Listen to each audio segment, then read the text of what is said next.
Labvakar, mazais draudziņi. Šovakar tev pastāstīsim pasaku par lempīgo sesku, pelēko vilku.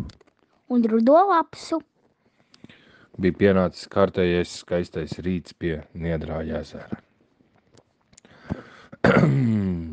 Vilks jau bija pamodies, jau uzvārījis kafiju. Sesks arī jau godās. Atcerējās, cik ļoti viņam sāp astes galiņš. Labs arī jau sāka knosīties. Viņai saule taisnība spīdēja purniņā. Viņa atcerējās, ka šodien ir tā diena, kad viņi zaķim var dot pēdējo mielastu un pēc tam zaķi pašu apēst. Tā vilks sāka asināt nažus un dakšas. Lapsa jau lika sildīties katlus uz ugunskura. Un viņa teica, seska, tev ir jāiziet pēc ķilnieka. Un sesks tāds skumīgs gāja pie zaķīša. Zaķīts visu nakti bija ļoti slikti uzvedies iepriekšējā dienā, tādēļ viņš bija sasiets ar ķepām aiz muguras un visu nakti bija nogulējis uz vēdera, viņam nebija baigērti. Seska iegāja iekšā garažā pie krātiņa, kur zaķis bija iespundēts. Un sesks vēl bišķīt šņukstēja no vakardienas, viņam drausmīgi sāpēja aste, un viņš pārdzīvoja. Un zaķis ieraudzīja to un teica, labrīt, Lempi, ko tu tāds bēdīgs šorīt? Mums taču te ir tik daudz burkānu. Ir jau daudz burkānu mums te, jā, bet man tas suns vakar tā sakod asti. Bet nu nekās, mēs apēdīsim tagad tevi, un tad es palikšu priecīgāks. Kā? Jūs ēdīsiet mani gar ausi? Jā, mēs tevi ķērām. Mēs speciāli braucām pēc burkāniem priekš tevs pēdējās maltītes, jo mēs tevi tūliņ pabarosim ar burkāniem un tad paši tevi apēdīsim. Ai, tagad zaķis saprata, ka te vairs nav nekādi joki.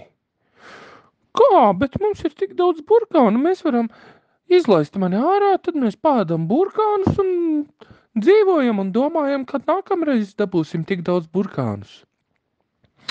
Nē, zaķi, tāds nav plāns. Plāns ir, ka tu apēd vienu kārtīgu šķīvīti ar burkāniem, un tad mēs tevi kaujam nost. Zaķis uztraucās. Nu gan ir timbā, viņš domāja pie sevis, ko lai dara. Ai, ko lai dara. Klau, Lempi, bet varbūt mēs atstājam mani dzīvu, atlaižam brīvībā un iedodam man vienu maišeli burkāniem līdzi. Sesks izbrīnījās. Un kāds mums no tā labums? Zaķim nebija ko atbildēt. Labi, garausi, nāc šurp, ejam pie draugiem, tūliņ barosim tevi ar burkāniem. Viņš atsēja zaķītim pakaļējās ķepas, un zaķītis gāja pie draugiem. Un tad viņi domāja, ko nu darīs, kā tad viņi dos viņam to pēdējo ēdienu. Lapsa jau paņēma šķīvi, uzklāja galdiņu zaķim, piebīdīja krēslu klāt un teica, nu, nāču garausi. Tāds liesāks jau tu esi, bet nu nāc paēdīs burkāns, varbūt vēl kaut kas pieķersies. Un zaķis teica, klausaties. Meža zvēri, plēsēji. Es zinu kādu citu zvēru, ko es jums varētu palīdzēt noķert. Kuram ir daudz vairāk gaļas kā man. Es esmu jau tāds liess, un par to, ka es jums palīdzēšu noķert šo meža zvēru, jūs mani atlaidīsiet brīvībā.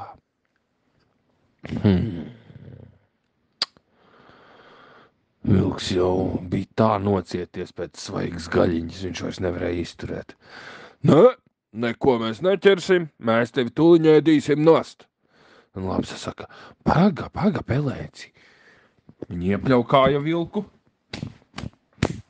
Savācies, lai Garausis izstāsta, varbūt tas ir interesanti. Un tad Lapsa uzsāka sarunu, jo viņa bija visviltīgākā no 3 draugiem. Garausi, tati, tau, pastāsti, kādu zvēru tu gribētu mums palīdzēt noķert, kur būtu daudz gaļas? Un Zaķis. Nu, tās būtu meža koilis. Un Lapsa saka, meža koilis? Man ļoti garšo cūgaļa. Pastāsti nedaudz vairāk par meža koili. Nu, meža koilis dzīvo netālu no Niedrāja uz Mežmuižas puses mežiem. Tur viņam ir liela platība, kur viņš ir nobarojies un rukšķēdams ēd visas Mežmuiža puses zīles, un viņš jau ir tik apaļīgs un tāds veselīgs. Viņš ir muskuļots, nu tur nu jums būtu ko noēsties līdz pavasarim. Viņš ir milzīgs, bet es jums palīdzēšu viņu noķert. Lapsai jau sāka tecēt siekalas, kad viņa domāja, ka viņas asies zobiņi iecirstos cūgaļas karbonādē un šašlikā un turistu brokastis. Viņa jau domāja, kā viņa savārītu no meža kuļa, un maltā gaļiņa būtu, un augsto gaļu viņi varētu uztaisīt no meža kuļa un vēl visādas lietiņas. Lapsa saka, draugi, varbūt ir vērts domāt, lai Garausis pastāsta vairāk par meža kuļa ķeršanas plānu. Un te nu Garausim bija jāsāk improvizēt, jo viņš bija dzirdējis par meža cūku Mežmuižas pusē, bet viņš nekad nebija mēģinājis agrāk to ķert. Un tad viņš sāka domāt plānu. Viņš zvēriem stāstīja, ka viņiem būtu nepieciešams tīkls, vairāki elektriskie gani un kaut kāds apdullinošs ķīmijas preparāts, ar ko viņi varētu kuili dabūt gar zemi. Un kvadraciklam klāt vajadzētu ķēdes, ar ko viņi varētu kuili atvelkt uz midzeni, lai tad viņu varētu notiesāt. Tā viņi izdomāja, uzklausīja visu, Lapsa visus šos rīkus pierakstīja, un tad pēc pusdienām viņi iedeva arī Zaķim bišķīt burkānus, lai pāēda, bet apsolījās Zaķi nenonāvēt un neapēst, ja vien viņš palīdzēs viņiem noķert meža kuili. Un tā plēsēji uz vakarpusi devās uz Smiltenes veikalu Mājai un Dārzam, lai sagādātu sev nepieciešamās lietas. Bet par to mēs tev pastāstīsim rītvakar. Ar labu nakti, mazais draugs! Ar labu nakti!